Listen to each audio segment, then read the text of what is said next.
Welcome to Loot Locales, the series that highlights the most significant resource areas in Fallout. In this special episode, we're diving deep into the shallow swamplands of the flooded city center in Atlantic City, showcasing all of the hidden secret areas tucked away in this now freely explorable expedition zone. As expected from Bethesda's newer locations, there's an incredible amount of loot, and with the right path, you can make the most of everything this area has to offer.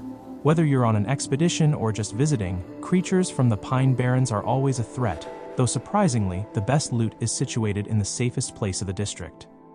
Let's explore. For those who love finding every corner of a Fallout location, 13 hidden areas in this district are waiting to be discovered. Directly behind the spawn point, there's a railing for a terrace on a connected building. In this overgrown section, you'll find a level 0 lock toolbox. And while the loot here isn't remarkable, consider that this locked container and 42 other pickable locks in this area are always just a free fast travel away from wherever you might be.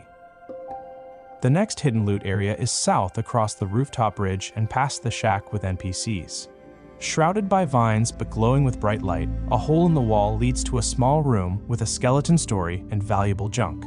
While the 2 toilet paper rolls near the metal bucket in the corner make sense, the 15 golf balls inside the bucket complicate the story a bit and raise questions about the skeleton's diet.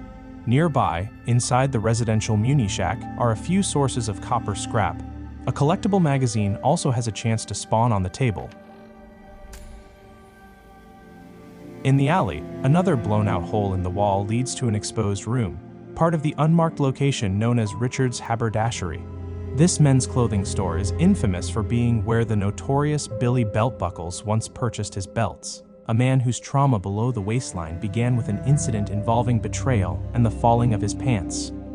Beyond the alley, the streets are flooded, and 2 overgrown thorns have made this area their home. Considering these creatures are weak to fire, I prefer to deal with them using the unique 10mm submachine gun, Perfect Storm. Inside an exposed room attached to the treasure and trade pawn shop, you'll find a level 3 locked safe, the second major lock of this run. Head to the roof of the adjacent building. Behind the ducts lies another level 0 locked toolbox beside a skeleton.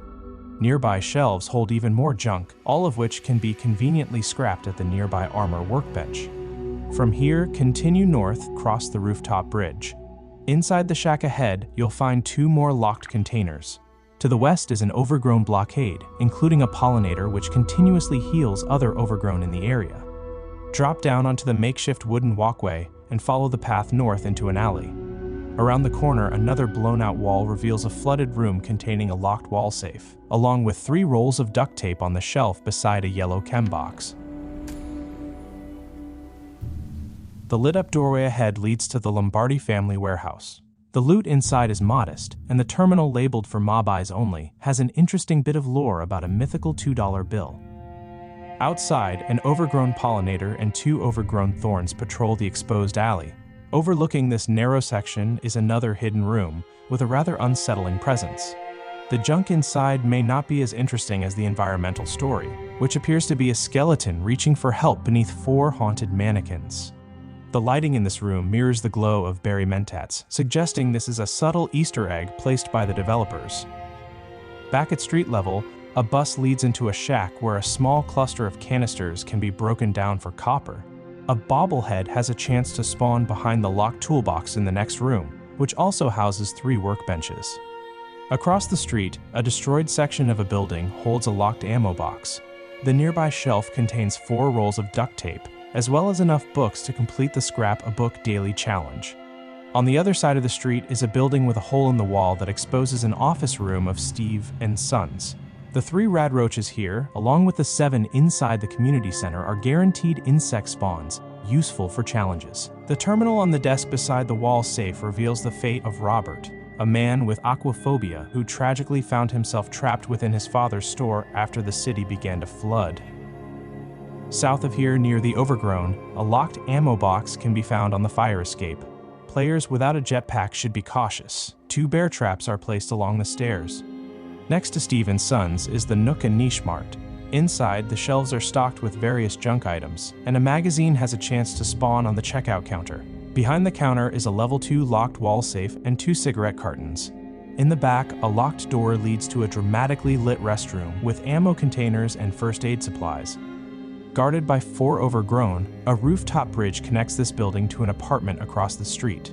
While the loot inside isn't bad, the space itself isn't exactly welcoming. With that in mind, our next destination and the primary loot hub of this walkthrough is City Hall. City Hall offers 14 easily accessible locks to pick in quick succession, while its back area holds an impressive amount of junk. In the main hall, through the fencing on the left, is a desk area with some junk and a locked safe. These clean variants of the filing cabinets, which can be found throughout City Hall, seem to give much better loot than what you might find inside the dirty ones. On the right side of the room are 2 more locked containers near several crafting benches. At the base of the stairs, Pete Rutledge, a vendor, can be found. On the second floor, to the right beyond the metal detector, are 2 hallways with several containers leading to the east wing. This area has a stocked armory with 2 doors and 2 containers to unlock. A magazine and a bobblehead also have a chance to spawn. A note on the floor, written by Ryan, humorously questions the logic of placing a lock on a bag made of flimsy canvas. The junk in this room includes desk fans and typewriters. And despite the storied past of this particular giddy-up buttercup, it can still be taken like it's just another ordinary toy horse. 2 locked tool containers are on the ground floor of the central hall, west of the main entrance that leads to the rear assembly room. On the left, you'll find 3 more locked tool chests, and 2 more can be found in the center of the room for a total of 14 in City Hall. This rear assembly room is one of the best loot spaces in the entire game, so much so that the game often lags here due to the sheer number of items. The 2 shelves dividing the entranceway contain 6 bags of chlorine and 2 microscopes. Another shelf contains an ion focus device, a misspelled displayable junk item that can only be found here and the Radiant Hills. On the desk is a rare Wakemaster alarm clock, and 2 gas canisters can be found on the floor nearby. The 2 restrooms contain a cluster of metal buckets, hopefully not the same ones used outside to put out fires. On the second floor, the observer's gallery has another desk with various science junk, with more filing cabinets on the opposite side. The west wing of the main hall is also worth looting, though there is a rather depressing message written on the wall in this area. With every lock and loot area explored, we return outside to the flooded streets. Head west past the manhole for the sewer, which leads to the casino quarter. North is the derelict plaza, where you'll find another ambush of Mother Nature's wrath, including 2 lesser devils, offspring of the Jersey Devil. When these fierce creatures attack, they ignore even the toughest of armor. However, they're limited to melee attacks, leaving them vulnerable to ranged combat. The first locked container is along the elevated pipeline on the plaza's east side. For those without the marsupial mutation, a hidden staircase with that same dramatic lighting from earlier leads to the ammo containers. To the west, a locked explosives crate is on an upper deck alongside the residential block. Further down, leaning out of a destroyed building, is a level 3 locked safe, and the marsupial mutation or a jetpack is required to reach it. The back room of the once upscale Italian restaurant has more junk, and the apartments above it, once drug dens used by the Lombardi family to craft devil's blood, have more junk, locked containers, and regrets. A wall safe is in a destroyed bedroom on the 3rd floor, and a locked first aid kit is inside the bathroom with the oddly placed cooking stove. Finishing off an entire loop of the plaza, a locked container and more sources of copper can be found by the light at the end of this tunnel, though if you haven't cleared out the area yet, you might find yourself walking straight into an ambush. Follow the street directly to the South Plaza and the community center. A locked tool case is on a piece of wood on top of the elevated pipe system. Further down this flooded street, a platform to the immediate right has 2 ammo containers, one of which has a level 1 lock.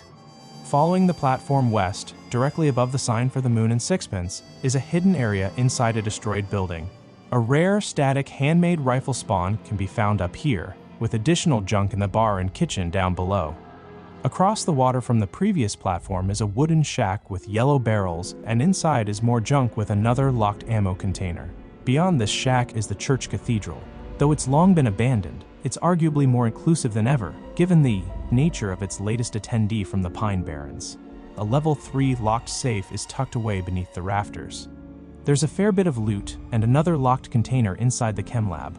Unfortunately, the area is only accessible during the Rose Room questline. But on the roof of the fire station is one last hole in the wall with a mysterious environmental story. Beyond the Path of Candles is a teddy bear shrine. And while the teddy bear may appear to have dangerous tendencies, a closer look reveals not a stash of weapons, but a generous offering of junk, a reminder that appearances can deceive in Fallout. Beside a skeleton lies a note referencing the work of Nate, a possible conspirator of epic proportions whose theories have illuminated Lovecraftian truths and inspired many like-minded followers. Though the community center is a massive space, not every junk item can be picked up as expected. Still, this directionally challenged interior has 6 locks to pick, 7 radroaches to squash, and a few junk spaces that are notable. On the ground floor beyond the staircase is the ticket booth, and both the door and the wall safe inside have level 1 locks. The men's room features a stall with a surprise guest inside. In the main lobby, veering right up the staircase followed by another right, leads to everyone's favorite place, a DMV office. Behind the counter is another level 1 locked wall safe. Head directly north past 2 consecutive holes in the wall. Another radroach hides inside the first stall on the left. Continue south into another room with the locked double doors. To the right are some tables with some silverware, with a radroach ready to ambush in the corner. To the left, 2 more radroaches will be at your feet. Follow the wood planks across the giant hole in the floor and look for the exhibit area to the west up ahead. The cage with the mannequins has a lock to pick, and down the hall, sitting inside a bumper car on display, is quite possibly the coolest panda bear in Fallout history. Beside this area is a library filled with overgrown, guarding some of the best loot you'll find in the building. 3 teddy bears can be found inside the toy room, with another inside the gymnasium resting on a sleeping bag beside the bleachers. Behind the library checkout desk are 2 office rooms, with a radroach residing inside one.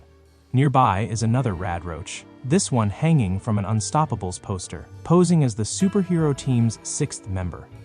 The final 40-second lock to pick is located inside the other office, once belonging to a former Vault Tech University student and proud cat lover.